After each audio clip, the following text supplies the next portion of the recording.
The light of the Prophet Ibn Arabi's vision of divine reality. Before you begin, pause. Take a breath. Like, comment, and share, not for numbers, but because this story carries something timeless, something sacred. Ibn Arabi once wrote, "The first creation of Allah was the light of Muhammad. From that light, every soul, every star, every form of beauty came into being." This was not poetry, it was revelation wrapped in insight. For him, the Prophet's light was not a metaphor. It was existence itself. The origin of all creation and the key to understanding divine reality. He called it An-Nur al-Muhammadi, the Mohammedan light. The seat of all souls, the first mirror that reflected the infinite into the finite. Before time began, before angels or stars or the pen that wrote destiny, there was light. Pure, radiant, conscious light. And that light carried the name of the Prophet. Ibn Arabi said that everything you see, every mountain, every ocean, every heart that beats is a fragment of that first radiance. When Allah said be, it was that light that obeyed.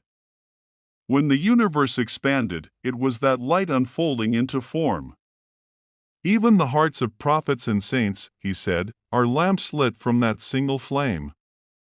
In his vision, the Prophet was not only a messenger, he was the axis of creation, the hidden bridge between the unseen and the visible world. Every mercy, every act of compassion, every spark of wisdom that ever entered this world flowed through that channel. To love him, Ibn Arabi wrote, is to love the origin of your own soul, for his light is the blueprint of your being. He described it like this: the light of Muhammad was like the dawn before creation, spreading through the void, awakening life where there was none. From it came the souls of prophets, then the angels, then the universe itself. To Ibn Arabi, understanding that light was the true purpose of existence. He said, "He who knows the Prophet knows Allah, for through him the divine unveiled his own beauty." The Prophet was the veil and the window, the one through whom Allah could be seen without being diminished. But Ibn Arabi went further, he taught that a part of that light lives within every human heart. That when you show mercy, when you forgive, when you act with truth, you are letting that light remember itself through you. This is what he called the Mohammedan inheritance. Not bloodline, not title, but reflection. Every believer, he said, carries a spark of that primordial light, waiting to awaken through love, prayer, and remembrance.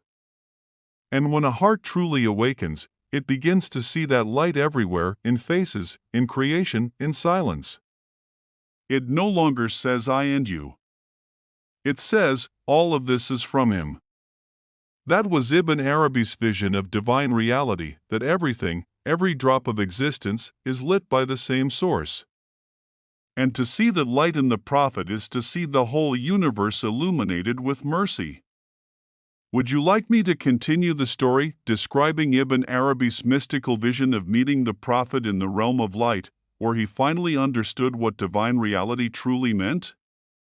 Ibn Arabi wrote that one night, while he was deep in dhikr, the veil between worlds grew thin.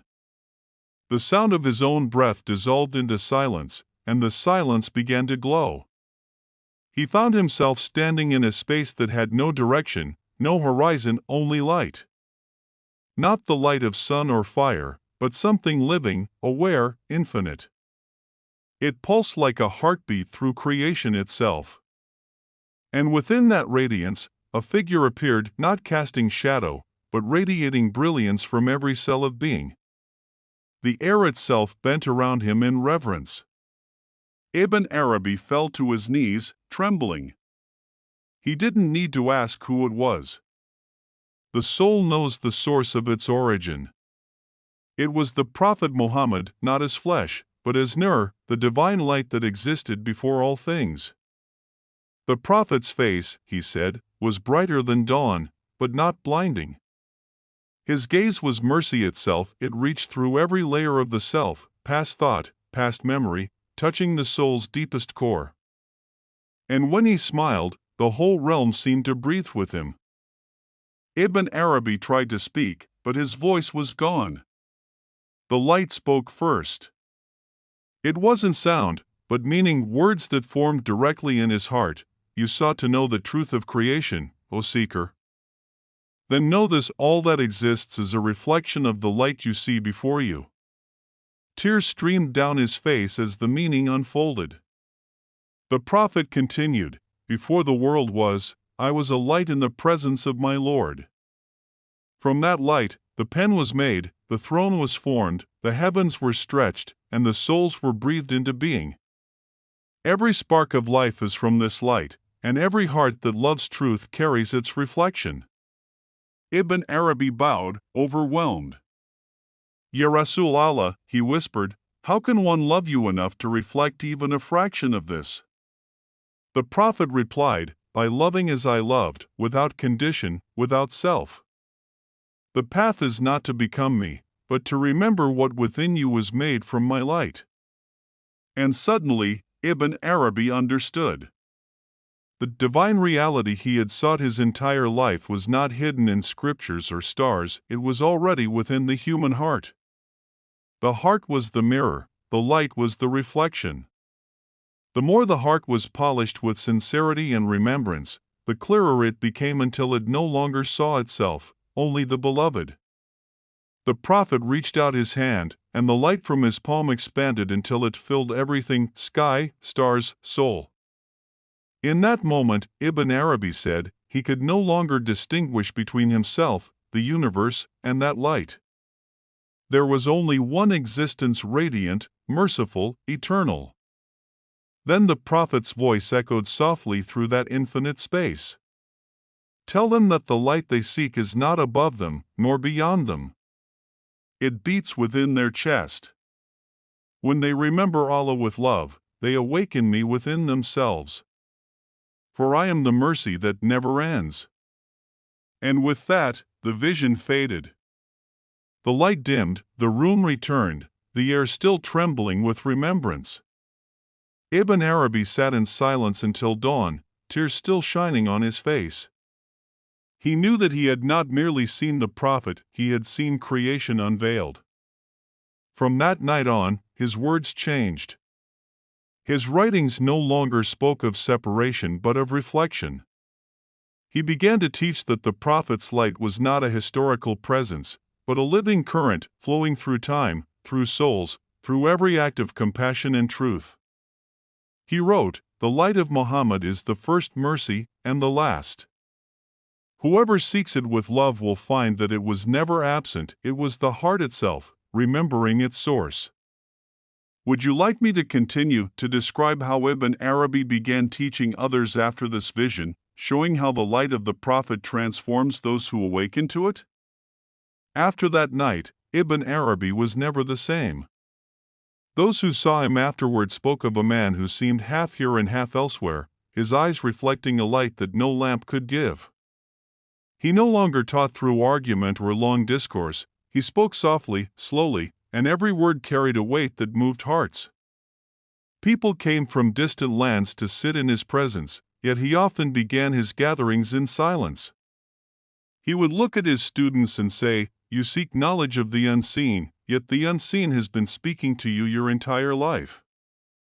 You call it light, but it is love. He began to explain that the light of the Prophet was not history, it was the living thread that connected every believer to the source. This light does not belong to the past, he said. It moves through you each time you act with mercy. It is the reason your heart softens when you forgive, and the reason your soul trembles when you hear truth. One of his students once asked, Master, how can we draw closer to this light? Ibn Arabi smiled and replied, by polishing the heart with remembrance, for the heart is the lamp.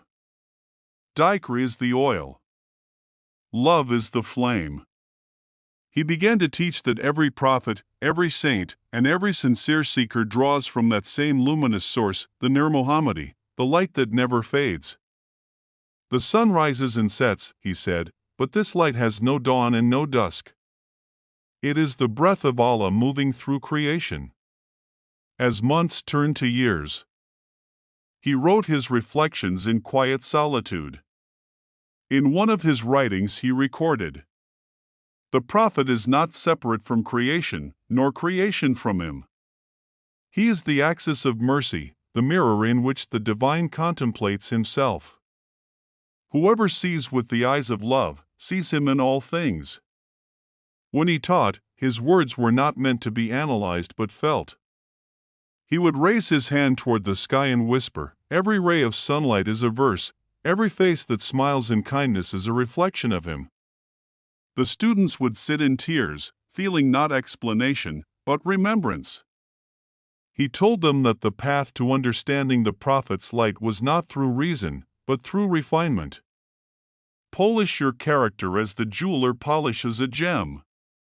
Each act of mercy will reveal another facet of his light within you. Some nights, he would lead his disciples in dhikr until their voices became one continuous sound, rising and falling like waves. And when the chanting stopped, the silence that followed would be so deep it felt like the world itself had bowed. In that silence, he would finally speak. "You do not become radiant by seeing light, you become radiant by being light." The prophet was sent not only to teach us how to live, but how to shine. He described that every human soul is like a star hidden behind clouds. The more one remembers Allah, the more the clouds part, revealing the light that was there all along.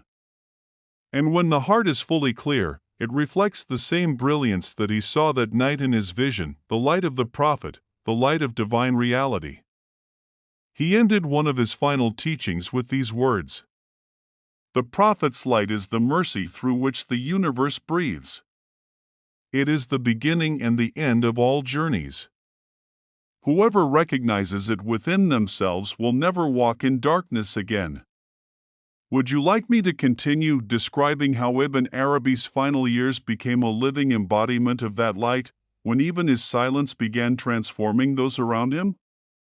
As the years passed, the world seemed to grow quieter around Ibn Arabi. The noise of life no longer touched him. He spoke little, and when he did, people said his voice carried warmth that healed the heart before the mind could even grasp the meaning. His presence itself had become a form of prayer. He no longer sought solitude, it came to him naturally, wherever he went. Crowds gathered, yet he remained in the stillness of remembrance, like a candle unmoved by the wind. His disciples began to notice something strange. When he spoke of the prophet, the air around him would seem to glow faintly. The scent of musk lingered in the gatherings. One night, during dhikr, the youngest disciple opened his eyes and gasped. He swore he saw light radiating from Ibn Arabi's chest, spreading through the circle until everyone was bathed in a golden hue. But the master only smiled and said softly, "Do not look at me. Look at what shines through me." By then, his writings had taken on a rhythm that felt less like philosophy and more like revelation. His quill moved as if guided by something unseen, the ink flowing with phrases of impossible beauty. He wrote, "The prophet is the light of all lights, the cause of all causes." Without him, creation would remain unseen, for it is through his radiance that the divine is made visible. He began to speak less of seeking the light and more of becoming it. "The prophet's light," he said, "is not something you approach from outside, it awakens when your heart begins to mirror his mercy. Each time you forgive, you draw closer. Each time you show patience, you become brighter. Each time you love for the sake of Allah, you are no longer you, you are him." His final students, those who stayed with him day and night, described that even his silence carried meaning. They said he could look at a man and, without a word, dissolve his doubts. He once told them, "Words are for those who have forgotten. Presence is for those who remember." In his final years, he spent long hours in prayer beneath the open sky. The desert winds carried his whispered dhikr, "Allah, Allah, Allah," until even the sand seemed to echo the name. At sunset, he would face the horizon and say, Every day the sun sets in honor of him, and every dawn rises to reflect his light anew. And then came the night that his disciples would never forget. He gathered them quietly under the stars. The moon was bright, and the air was still. He looked at each of them, his gaze tender, his face radiant. "The time of words is ending," he said. "The time of light is near." He raised his hands and recited softly, "O Allah, let me return to you through the door of the light I first came from." The students felt something move through the air, a vibration, a pulse, like the beating of the universe. Some fell to their knees, others wept without knowing why. And then, a great calm descended. Ibn Arabi closed his eyes. His lips moved one last time, "The Prophet is the beginning and the end. Whoever carries his light carries eternity." When dawn came, the Master was still sitting upright, his face serene, his body faintly luminous. It was as if the desert itself held its breath. The disciples knew then that he had returned to the source, to the same ocean of light that had first called him. And from that day forward, those who spoke his name said that his presence had not vanished, it had multiplied. They said that the wind that passed through the dunes carried his dhikr, that the calm that settled after prayer carried his peace, and that every heart touched by love still carried a spark of that same light. That was Ibn Arabi's final vision made real, that the light of the Prophet is not history, but heartbeat, not a story, but existence itself. It lives wherever love remembers, and it never fades. The years after his passing became legend. His disciples scattered across lands Andalusia, Damascus, Mecca, Konya, and wherever they went, people felt something in their presence that they could not name. They didn't speak much about doctrines or miracles, they spoke about light. About a peace that entered rooms when they prayed. About a stillness that seemed to settle over the hearts of those who simply remembered. And so the legacy of Ibn Arabi did not spread through argument or conquest, it spread through radiance. Villagers told stories of travelers who would arrive at night, carrying his books, reading by candlelight until dawn. And the next morning, those same men would smile at strangers, forgive enemies, and feed the poor without reason. It was said, whoever reads his words with sincerity becomes softer, as if remembering something they forgot lifetimes ago. Generations later, mystics still spoke of that light, the Nur Muhammadi, as Ibn Arabi described it, the pulse of creation, the lamp of mercy that never extinguishes. Some claimed to see it in dreams, others in waking life, a golden light that touched their hearts and left them trembling with love. One seeker, centuries after Ibn Arabi, wrote in his journal, "When I first read of the Prophet's light, I thought it was metaphor. But one night, in solitude, I felt it, something pure within me remembering home. And I knew the light had never left.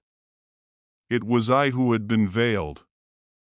This was the true continuation of Ibn Arabi's vision, not a chain of disciples or schools, but an unbroken current running through souls across time. A light passed not through blood, but through awakening. And those who carried it were not called masters, saints, or mystics, they were simply called the remembering ones. It is said that even now, somewhere in the world, a heart opens during prayer and feels what Ibn Arabi felt that night, the vastness, the warmth, the mercy that covers everything. It is the same light he saw in the Prophet, the same mercy that brought creation into being. It whispers the same message. There is no separation. The light that shone upon Muhammad shines within you. Every heartbeat is a verse of remembrance. Every breath is a return. And perhaps that is why his words never faded. Because they were never truly his, they were the echo of that first light, still speaking through time. If you listen closely, in the silence after dhikr, you can still hear it, the rhythm of divine mercy moving through the world, saying softly, endlessly. The light of the Prophet was the beginning of creation. And it will be its end. For everything that came from love will return to love, and love itself is Allah. And so it came to pass that Ibn Arabi's light did not end with his breath. His body returned to the earth, but his essence diffused through time, like fragrance released from a single flower filling the entire garden of existence. The years turned into centuries, the names of kings and empires faded into dust, yet his vision remained untouched, quietly alive in every heart that remembered. They built no monument for him, for his true shrine was the human soul. Wherever someone forgave when they could have hated, wherever someone chose patience instead of pride, wherever someone whispered Allah with love instead of fear, that was Ibn Arabi speaking again, through the same light that had once spoken to him. The mystics say that when he crossed into the next world, there was no judgment, no questioning. The light of the Prophet was already there, waiting, shining brighter than all creation. Ibn Arabi bowed, and the light spoke without words. You were never separate. You were only remembering your origin. And in that eternal moment, the veil of duality fell away. There was no Ibn Arabi, no seeker, no teacher, only the ocean of divine radiance, endless and calm. The light enveloped him completely, and the two became one, indistinguishable. From that oneness came a whisper that reached even this world. The light you seek is not in the heavens, it lives in your chest. It is what you are when you stop pretending to be anything else. And so his final lesson was not a sentence written in ink, but a state written in being, that the Prophet's light is the first mercy, the final truth, and the eternal bridge between Allah and creation. Every dawn that breaks, every heart that prays, every act of love that ripples across the earth is that same light moving through time, calling us home. And though the sand has long covered his footprints, the glow he carried still guides those who walk the inner path. For love cannot die, and light cannot fade. It only changes form, forever traveling, forever returning, forever whispering the same truth.